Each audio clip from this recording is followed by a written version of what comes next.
গোপালগঞ্জে এনসিপি নেতাকর্মীদের উপর হামলা ও 4 জন নিহতের ঘটনার পর থেকে থমথমে অবস্থা বিরাজ করছে। গত রাত 8টা থেকে শহরে কারফিউ চলছে, যা সন্ধ্যা 6টায় শেষ হওয়ার কথা রয়েছে। বন্ধ রয়েছে ব্যবসা প্রতিষ্ঠান, প্রয়োজন ছাড়া সাধারণ মানুষ বাইরেও বের হচ্ছে না। সংঘর্ষের ঘটনায় যৌথ বাহিনী রাতে অভিযান চালিয়ে 14 জনকে আটক করেছে। তাদেরকে সদর থানায় হস্তান্তর করা হলেও এ ঘটনায় এখনও কোনো মামলা হয়নি। আওয়ামী লীগ ও সহযোগী সংগঠনের অনেক নেতাকর্মী গ্রেফতার আতঙ্কে গা ঢাকা দিয়েছে। কারফিউ থাকার কারণে গোপালগঞ্জ জেলায় আজকের এইচএসসি ও সমমান পরীক্ষা অনুষ্ঠিত হচ্ছে না। গতকাল গোপালগঞ্জ জেলা কারাগারে হামলার পর সেখানে নিরাপত্তা বাড়ানো হয়েছে। সেনাবাহিনী, বিজিবি এবং কারারক্ষীদের সমন্বয়ে নিরাপত্তা বলয় তৈরি করা হয়েছে। অতিরিক্ত কারা মহাপরিদর্শক সকালে কারাগার পরিদর্শন করেছেন। কারফিউ থাকলে মানুষজন শহরে না ঢুকলে আমরা কি খাবো বা কি বেচা কিনা করবো, লোকজন কিভাবে চলবে, তো প্রত্যেকেরই অবস্থা খারাপ। আমাকে কোনো যাত্রী না দেয় না, সব গাড়িগুড়ি খালি, অফিস আদালত দোকানপাট সব কিছু বন্ধ। প্রথম থেকে এখানে ব্যবস্থা নিয়েছি। এছাড়া আমাদের কারারক্ষীদের, তারপরে এখানে যিনি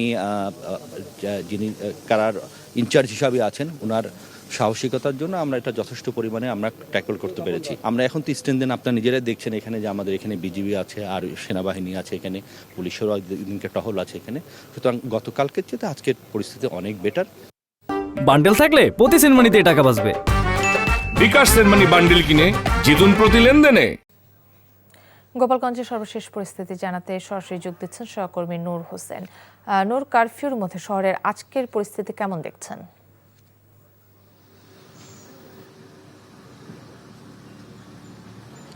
কাকলি, সকাল থেকে কালকে রাত থেকে কারফিউ চলছে, সেটি সকালে চলমান হয়েছে এবং আমরা গোপালগঞ্জ শহরের পুরোটা অনেকাংশেই আমরা ঘুরে দেখার চেষ্টা করেছি এবং পুরো শহর জুড়ে এখনও একরকমের থমথমে পরিস্থিতি বিরাজ করছে এবং অধিকাংশ দোকানপাট বলা চলে শুধু খাবার হোটেল ছাড়া ডাক্তারদের যে মেডিকেল চেম্বারগুলো রয়েছে অথবা চিকিৎসার যেই সরঞ্জাম আদি রয়েছে, দোকানগুলো রয়েছে, ফার্মেসিগুলো রয়েছে, সেগুলো ছাড়া অন্যান্য সব দোকানপাটই বন্ধ রয়েছে।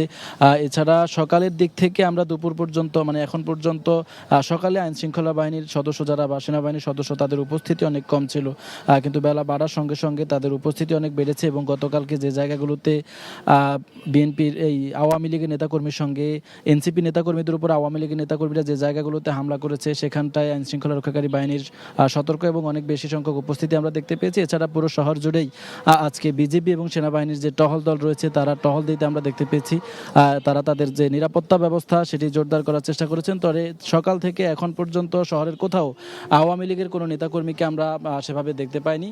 এছাড়া আজকে এই যে গোপালগঞ্জ জেলা, এই জেলায় যেহেতু কারফিউ চলছে সেই হিসেবে এসএসসি পরীক্ষা যেটি আজকে ছিল গোপালগঞ্জ জেলা সেটি স্থগিত করা হয়েছে এবং পরবর্তীতে সেটি নেওয়া হবে। এছাড়া এখন পর্যন্ত এই আজকে পর্যন্ত গতকালকের যে হামলা, সেই হামলার কোনো মামলার খবর আমরা পাইনি। তবে রাতেই যৌথ বাহিনী, বিশেষ করে সেনাবাহিনী অভিযান পরিচালনা করেছে এবং সেই অভিযান থেকে সর্বমোট 14 জনকে গ্রেফতার করা হয়েছে বলে আমরা জানতে পেরেছি।